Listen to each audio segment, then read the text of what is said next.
Hello and welcome to the Flow Sub Only podcast. I'm here with Ben. How's it going today, Ben? Good. Thanks for having me on again.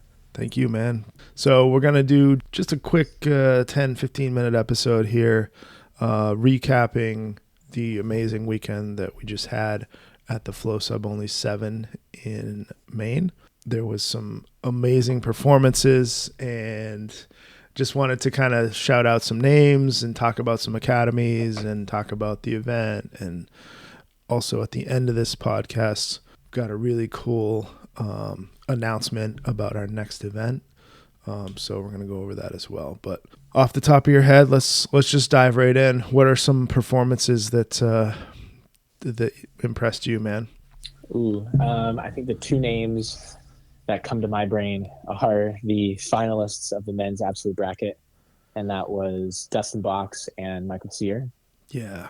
I think I saw Dustin in like 10, 15, somewhere around there matches that day in his weight class, absolute everything, just going after people, being super nice. You know, he's a pastor, he's a father, just the nicest guy, competing out there. And then you got Michael Sear, who's this unstoppable heavyweight right now, in the state of Maine, and I don't think anybody can beat him at the moment. I don't know. I'm kind of at a loss with who to match him up against for defending his absolute belt. He wants to fight in January, and I'm like, absolutely, man. I need to find you a fight. But it's like, he does want to fight. After I said, yeah, absolutely, I'll get you a match, then my mind immediately is like, who is that going to be? Like, yeah, who hasn't he handily beat, My brain went to Dustin for a good super fight, and then they were in the finals together, and then he beat Dustin. Yeah. And I was like, oh no, so Dustin can't beat him. Like, who else?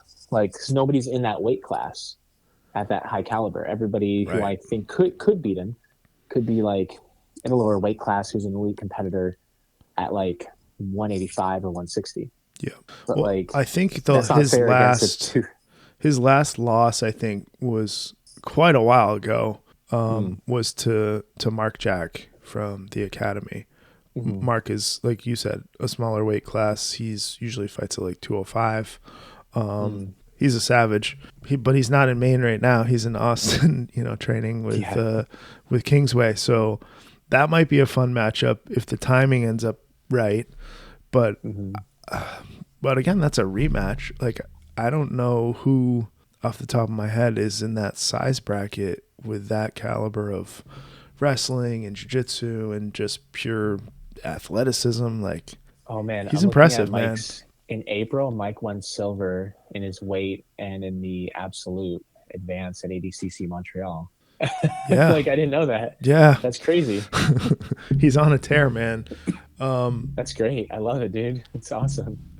And Dustin looked phenomenal all day. Yeah. On Sunday too. Like, not to take anything away from him, but he beat Jacob Weeks, who also, by the way, looked super solid throughout that whole bracket.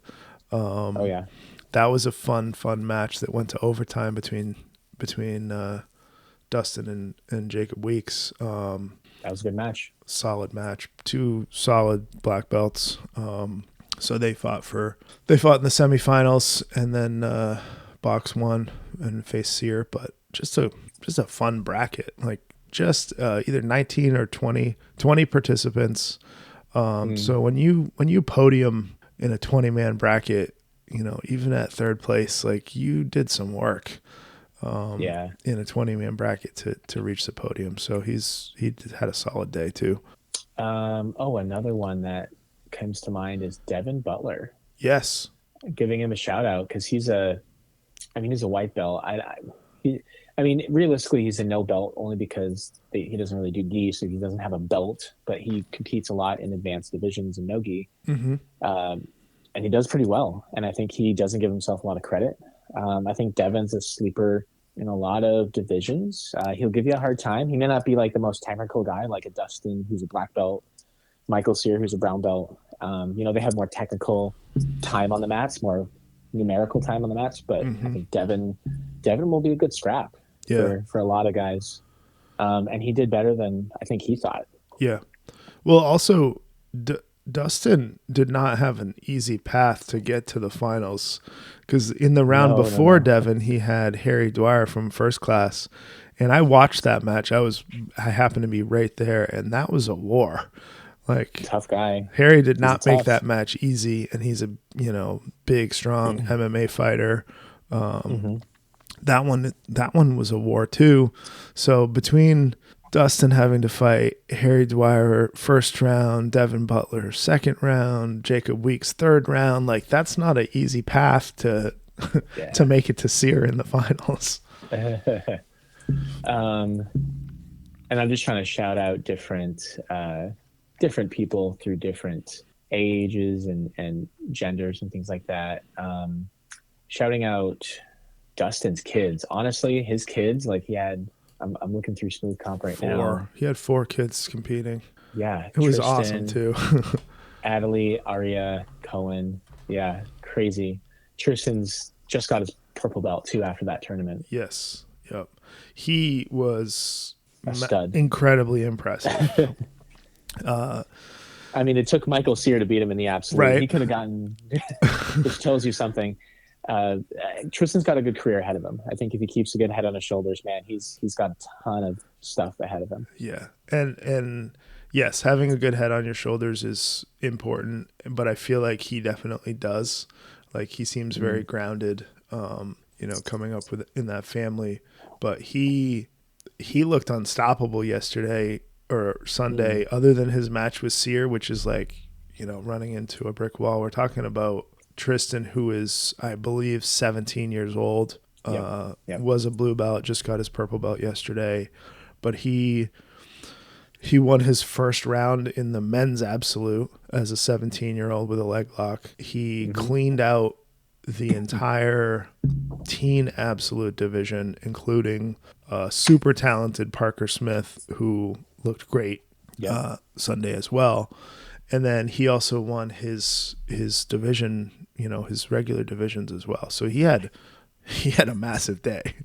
He had a lot of matches, and he showed up really well. I think another, and I'm just going through names here, just trying to rapid fire call people out. I think a couple of cool matches were the women's division, where Meg, was Meg again. Like she won everything. Yep. But she didn't have an easy time. I mean, Bree put up another great fight in the finals in the absolute. Yeah. And Bree is so good, man. Bree is so good. Like, she's great. She's awesome, man.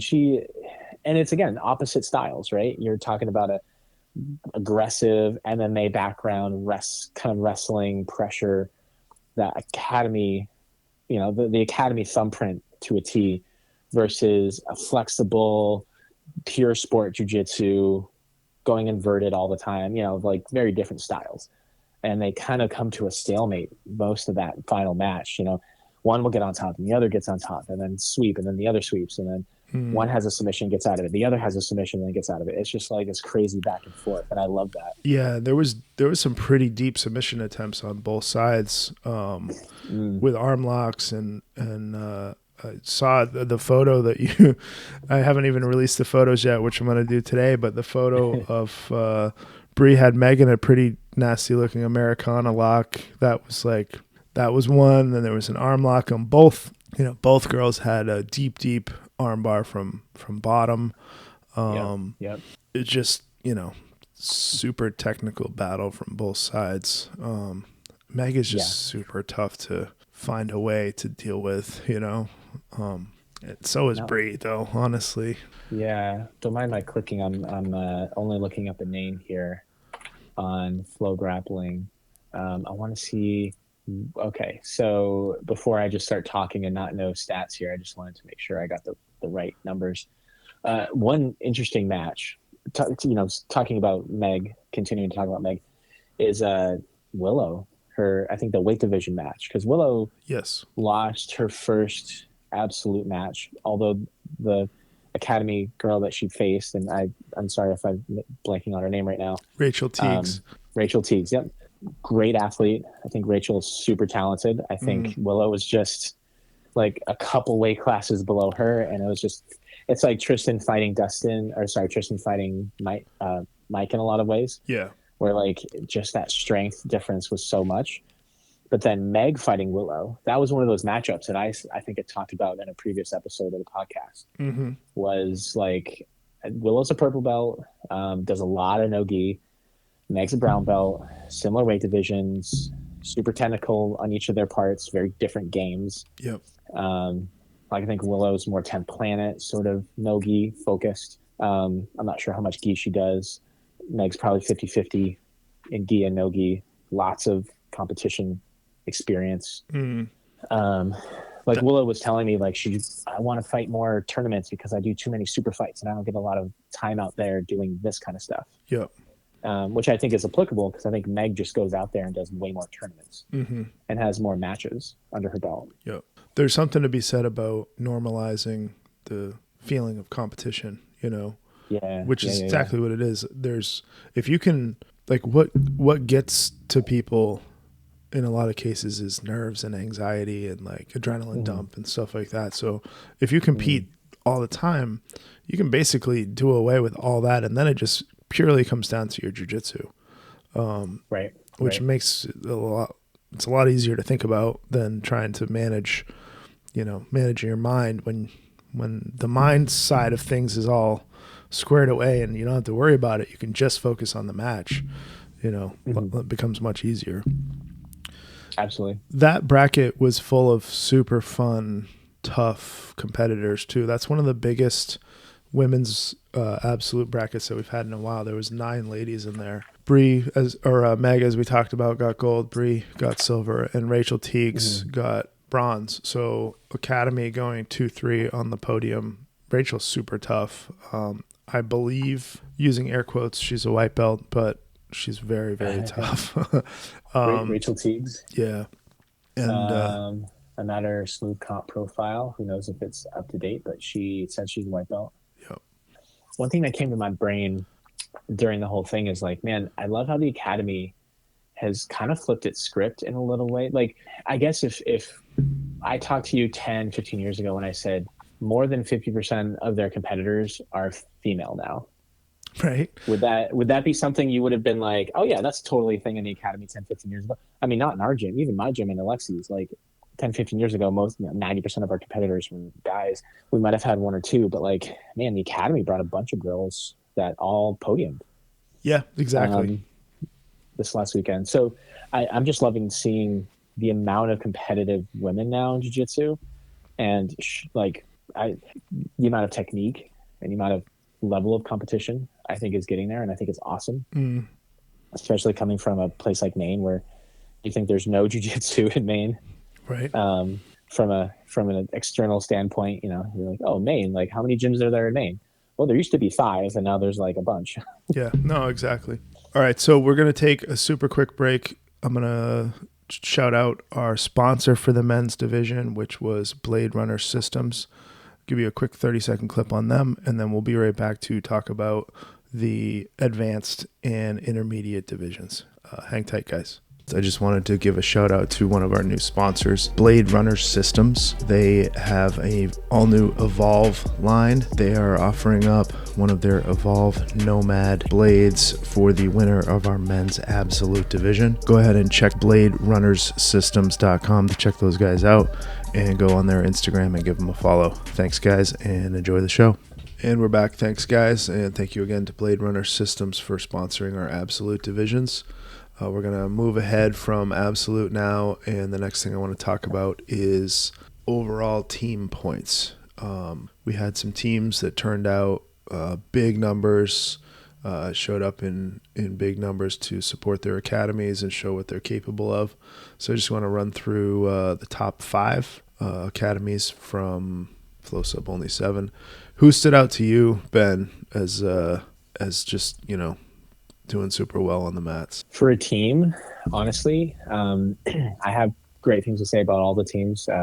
kind of know all of them in terms of their coaches, a lot of their athletes. But honestly, Bear Clan really stepped up the other day. And they just surprised me because, man, knowing Dustin and how he started his gym in sort of a garage in the back of his house, to like having a pretty massive spot now, and going through his progression of, getting his black belt and everything, and like really getting more students dedicated. Like, it's cool to see him go from that in a very short amount of time, maybe 2 years. Now he's winning these team points by a landslide. Yeah, and it was a landslide. They showed up in big numbers, which was first of all, thank you to them for their support of what we're trying to do here.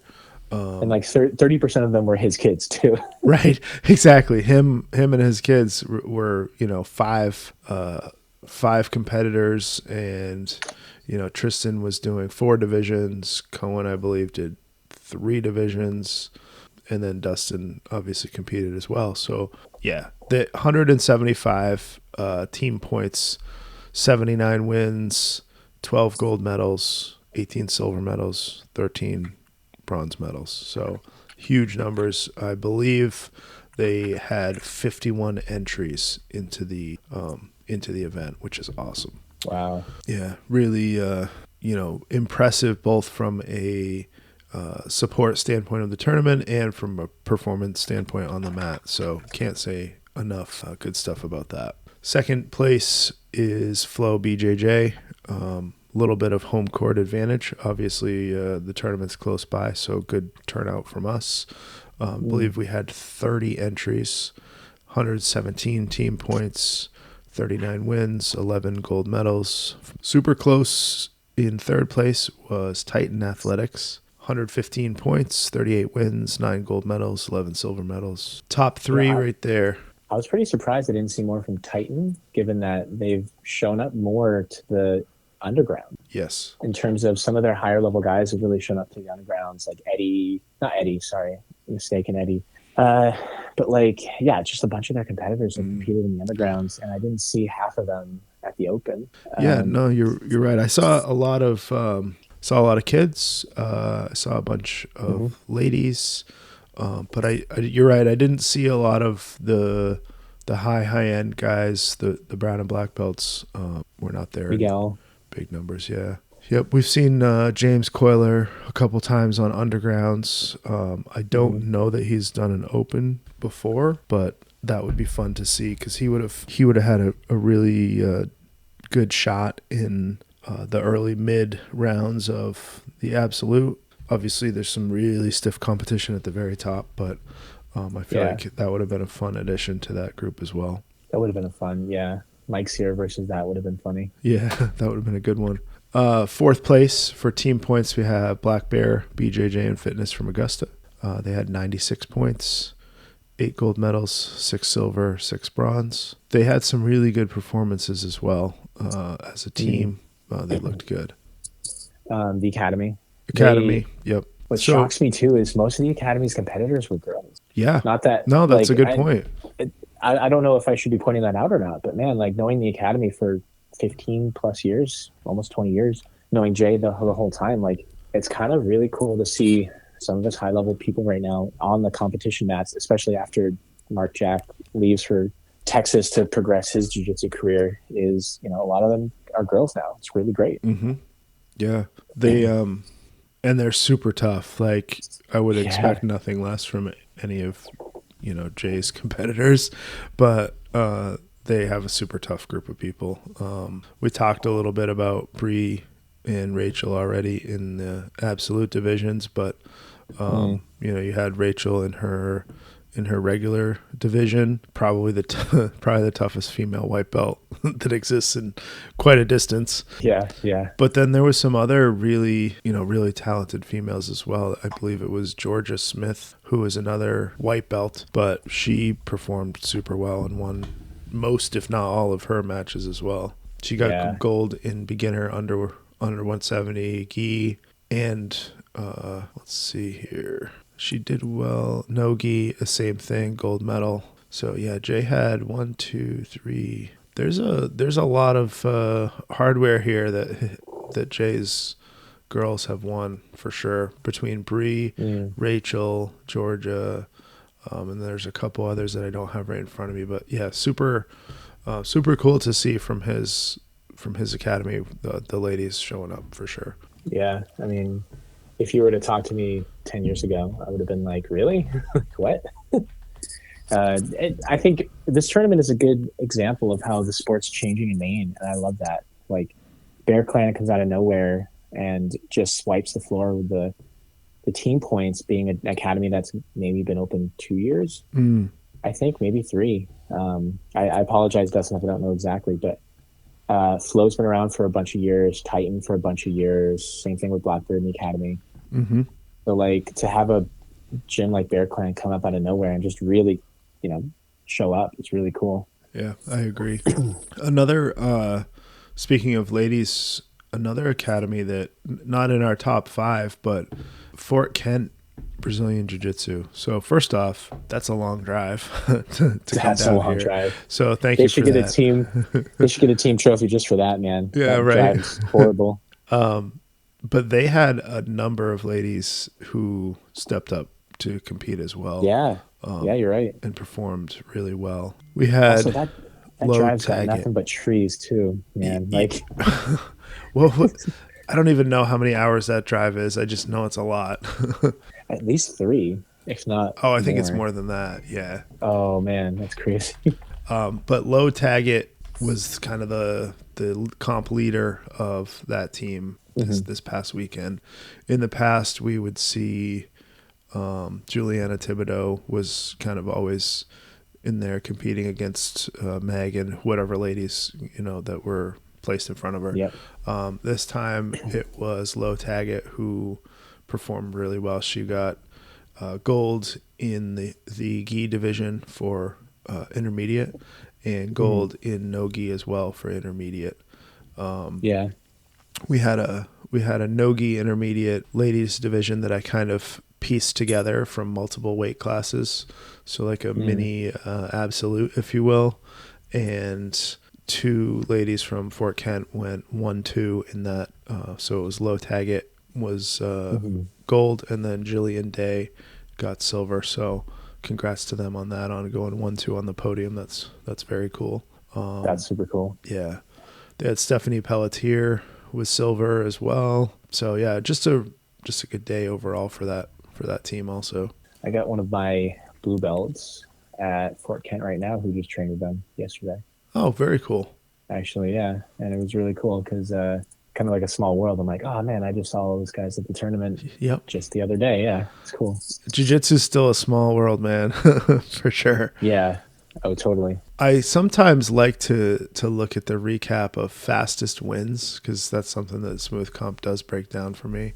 I can't in good faith be sure about some of these just because they're so fast. Like, I don't want to call out fastest submission, but some of these kids divisions, it's like, I don't know how some of this stuff happens.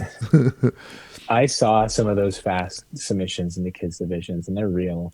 Yes. And it's kind of scary. I was like, ooh, like, I seen it at Tap Cancer Out too, where you just know, you look on one side and it's like, it looks like Johnny from the Karate Kid. Yeah. Where you're like, oh, you're a kid, but only by age. Like, exactly. Like, you're about to run through this next person in your division, and they do, and you're like, oh. Like, I had a viral video from a Tap Cancer Out, and it was a teenage girl. I say teenage, she may have been 12. She was tiny, and then she just jumped armbarred in like 3 seconds. Mm-hmm. And I was like, oh, I feel so bad for the other girl. Yeah, I don't even, I'll put it this way. I'm not even going to try to place them in order, but there was 13 submissions under 25 seconds. And like, you take that just a tiny bit longer, there's 21 submissions under 30 seconds. So that happens pretty quick with, I don't expect our table workers to be absolutely perfect, to the second with some of this stuff, but, right. We've got Brandon Foster Looks like he was 4-0 with 2 gold medals. He had a submission of 8 seconds. Another one of 10 seconds, Matt Caldwell. So just the talent level of jiu-jitsu, like both kids and adults, is getting crazy. As you see like more athletes, or you see teenagers who've already been training for 7 years, like Tristan. Yeah, exactly. I don't know when he started jiu-jitsu, but he probably has more years than a lot of black belts do, you know?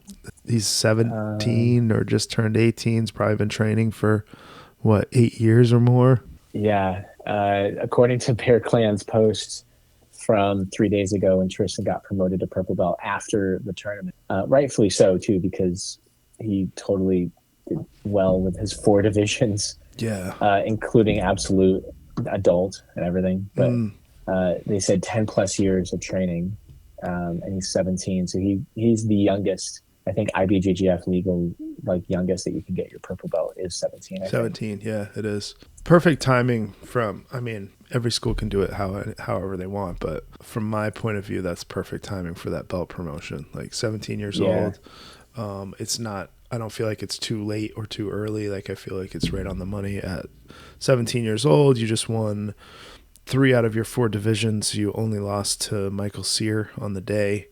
You had a super fight in Vermont the night before that you also won. That's perfect. He competed the night before? Yeah.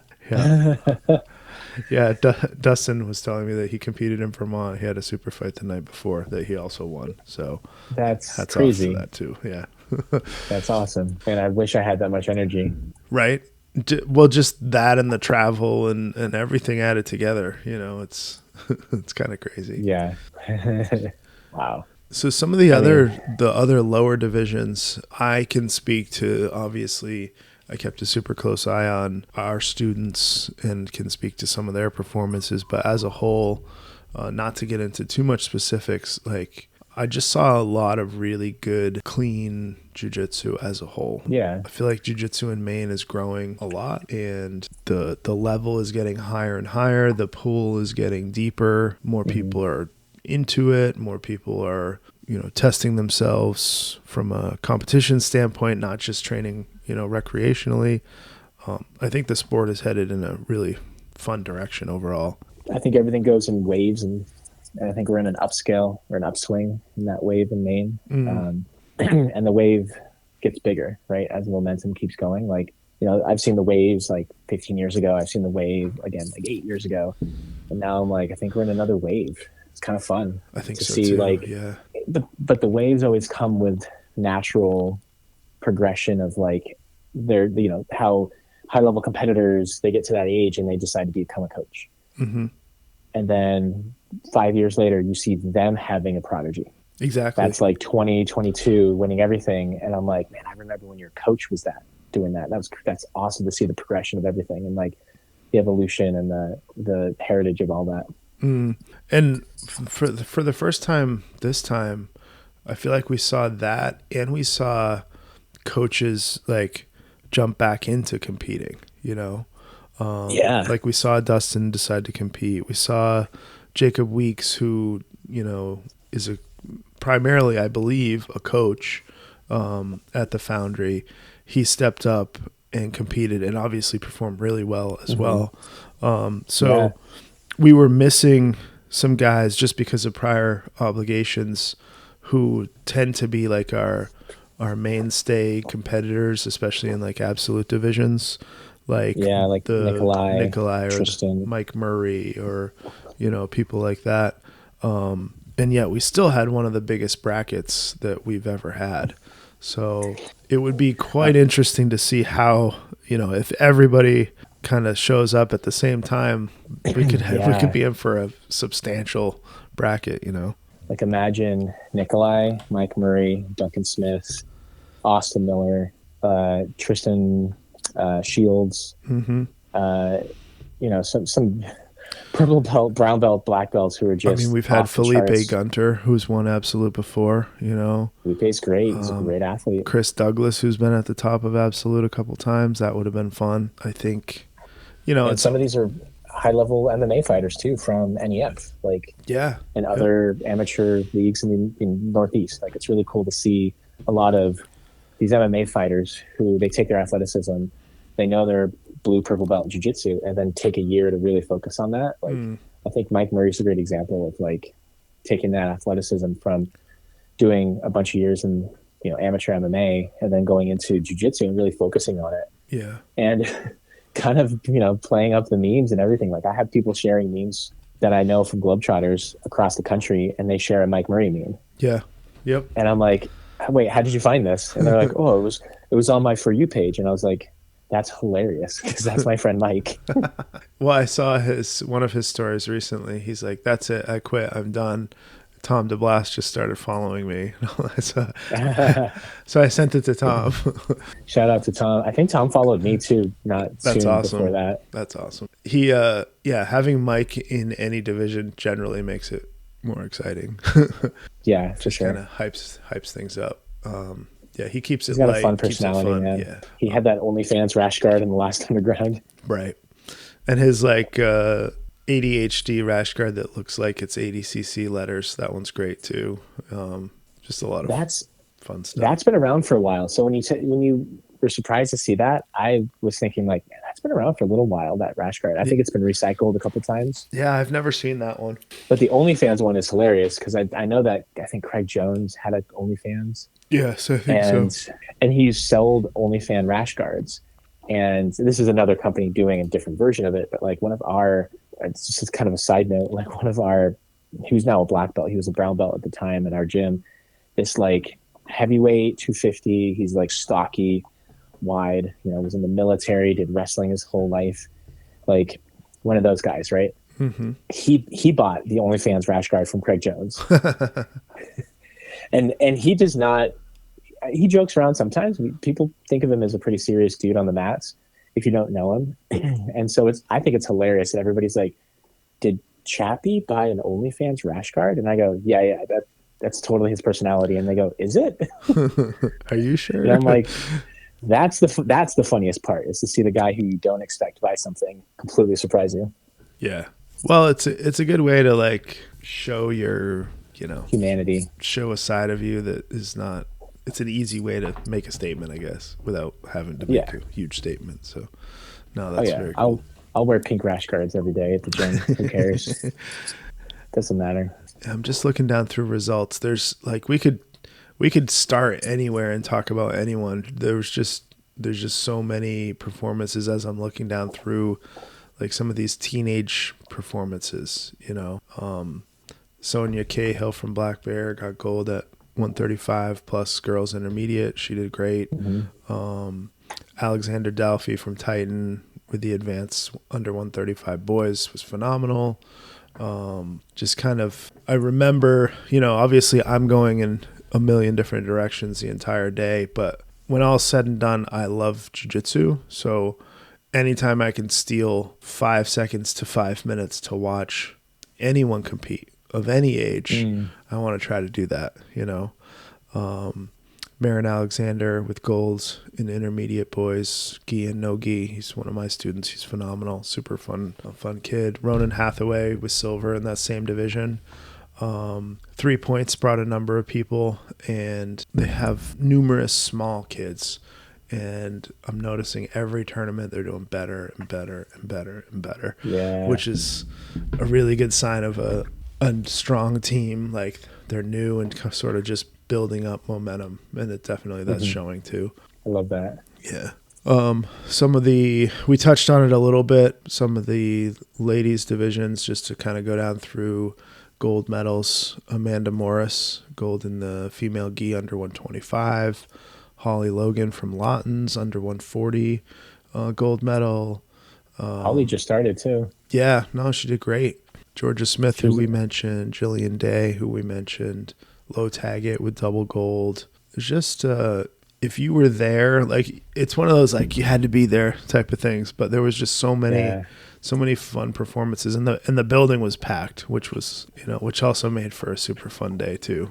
Yeah, like I had to get around by stepping on the mats. Yeah, which I had the privilege of because I'm a photographer. But like if I didn't, then I would have had a hard time going around and navigating the whole place just because there's so many people. But yeah, it's cool to see Lawton kind of step up again. I'm seeing some of their teammates come back to the competition scene. Will came back last couple undergrounds. Yeah, they've had a couple other people I'm trying to blank on. I want Aaron to compete, man, because Aaron is really good too from their gym. He just got his black belt. I agree. He's a fun matchup for a lot of different people in that, middleweight range. I think that would be fun. And he's like a mini Jared too in his style like that. I just had my friend Charles Harriet up to Maine doing a seminar at Jared's, and it's so funny that like Charles was saying there's many different ways to look at jiu-jitsu. Sometimes, when you have the Phillips head screw, you could either use the Phillips head screwdriver or you can use butter knife or a flathead, or you can hammer it in. Right. Like they all work. You're just trying to figure out a different, your way to do it. And then Jared raises his hand and goes, "I'm the hammer." And then everybody laughs. And I'm like, and knowing Jared for 15 years, I'm like, he's not lying. He's the hammer. No, for sure. No. And that's a little bit outside of his character too. He doesn't usually say much. I know. He's even before his two strokes, man, he was a man of seldom words. Yes. Very stoic. Very stoic. And he definitely shows you his skill on the mats. And man, he's such an awesome family man too. But Aaron is like a mini version of him, and it's so fun to see them going together because like it's basically Jared versus young Jared, and I'm like, oh, it's just like two freaking strong men who are not big, but like they're that like brutish style of jiu-jitsu. I guess another brutish style of jiu-jitsu. Yeah, exactly.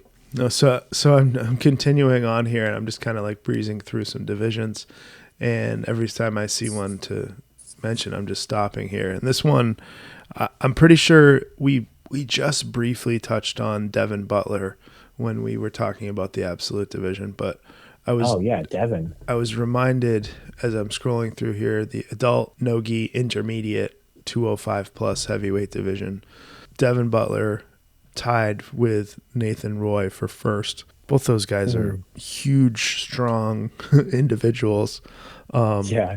Matthew Taggett from Fort Kent got bronze in that division.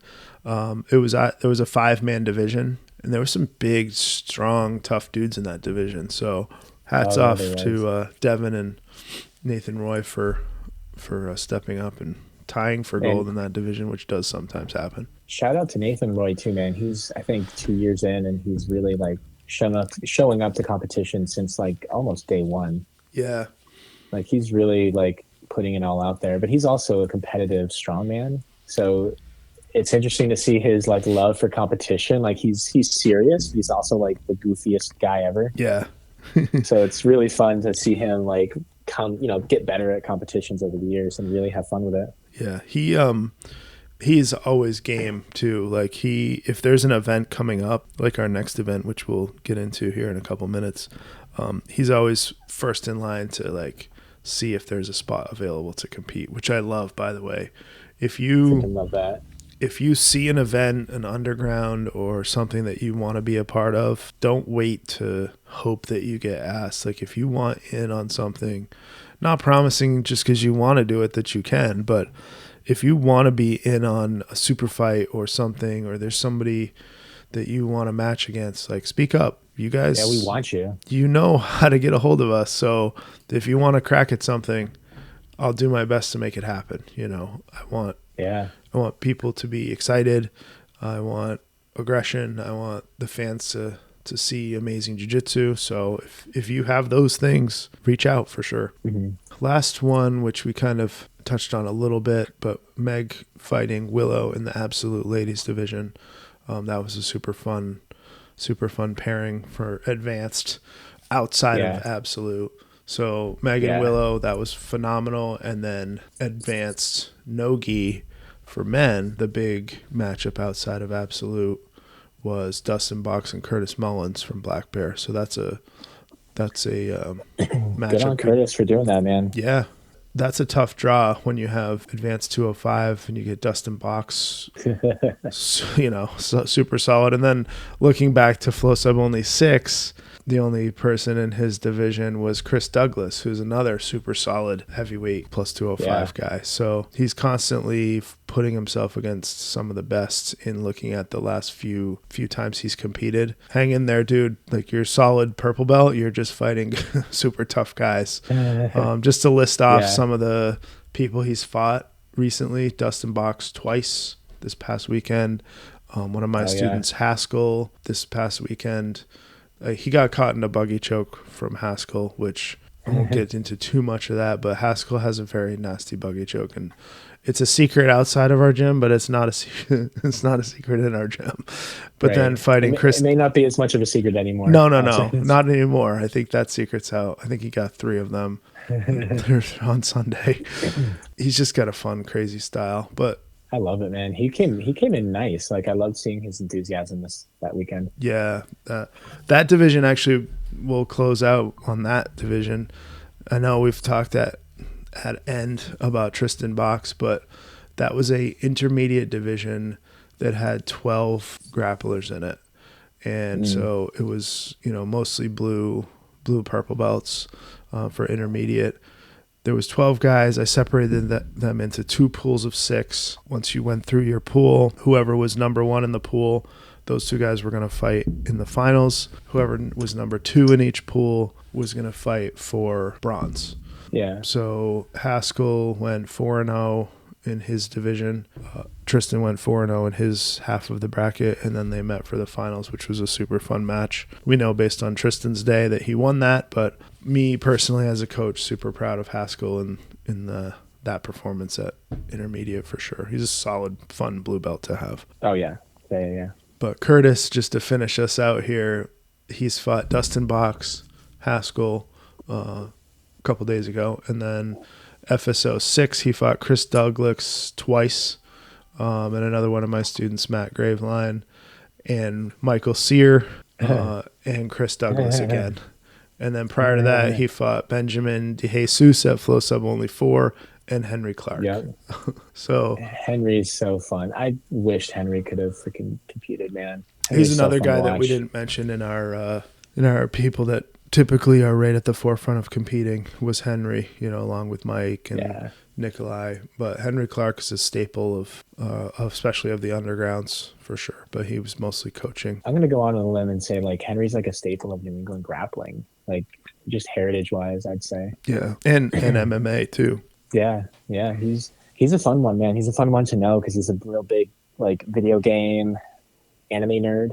Mm-hmm. Like, he wore, like, an anime sweatshirt, like, when he was coaching Devin.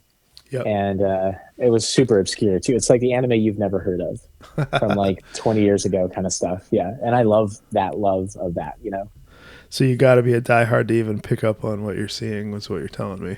Yeah. So when I see him wearing some obscure thing, I'm like, tell me what that's from, because I know it's obscure, and I just love you for that. That's so cool.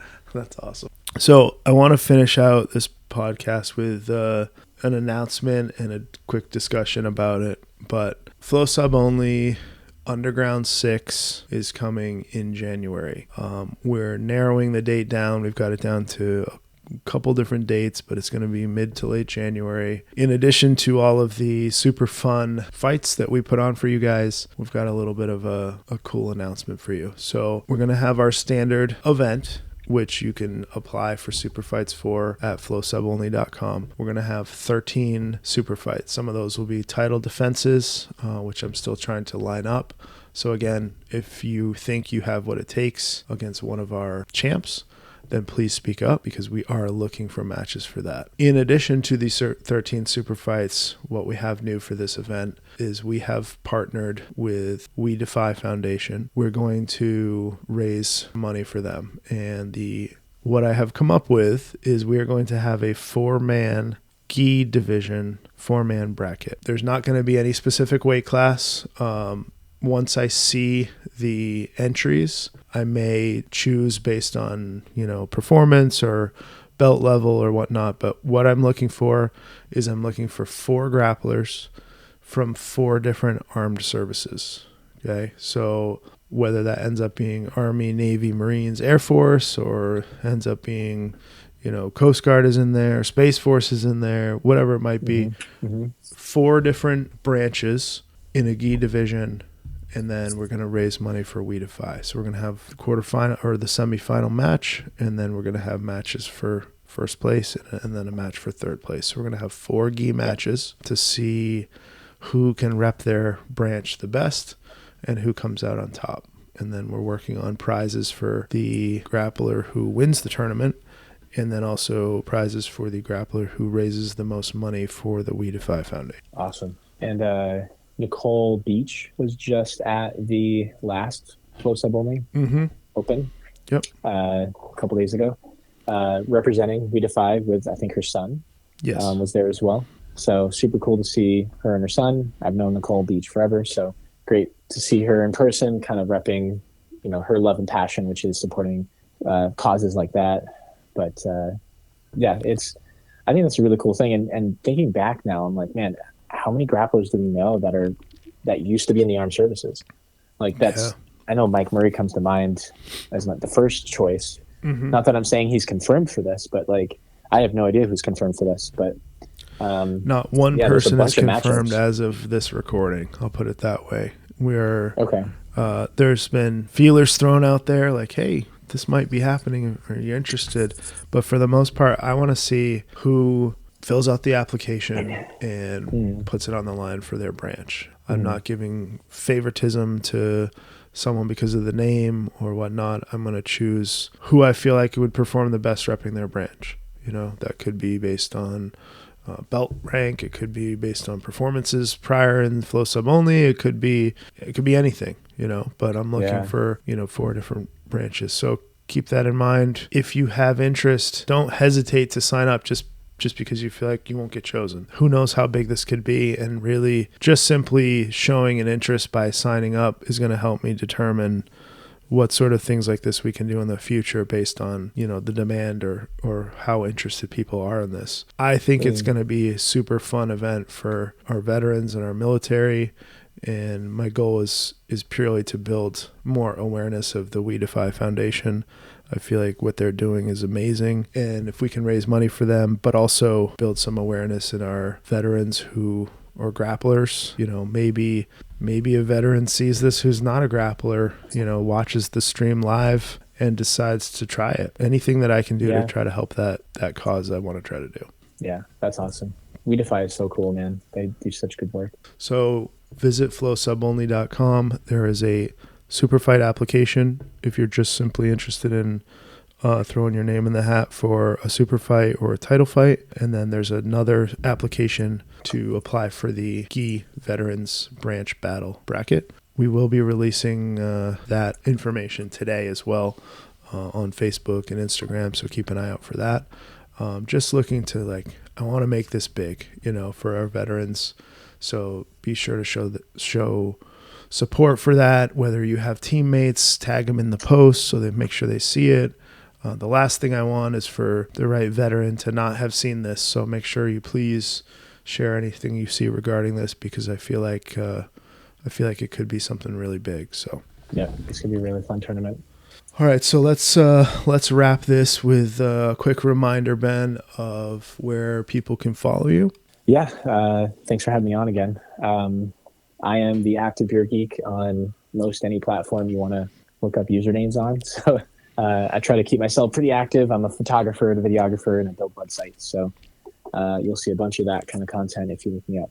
Excellent. And if you are not aware, Ben was the photographer, videographer for our event a couple days ago. So his results, his photographs, and his video will be coming out today or tomorrow. So keep that in mind as well. We have some really incredible photos. I previewed them already, and I have to say, some really awesome stuff for you guys. Really cool shots from different spots. So keep an eye on those on Facebook. Those will... The entirety of his photographs will be on Facebook, and then some of the select ones will be featured on Instagram as well. And then we're going to be adding galleries to flowsubonly.com that has all of Ben's photos from all the events. So keep an eye out for that as well. Awesome. Thanks, man. Thanks for the kind words. Yeah. And as usual, you can follow me at prof_Hayden BJJ. You can also follow Flow Sub Only on Instagram, Facebook, all of our YouTube matches from all of our undergrounds and opens. Check those out on YouTube and subscribe. And then obviously you can follow this podcast where you're listening to it now on Spotify. And other than that, guys, we appreciate you listening, and we'll talk soon.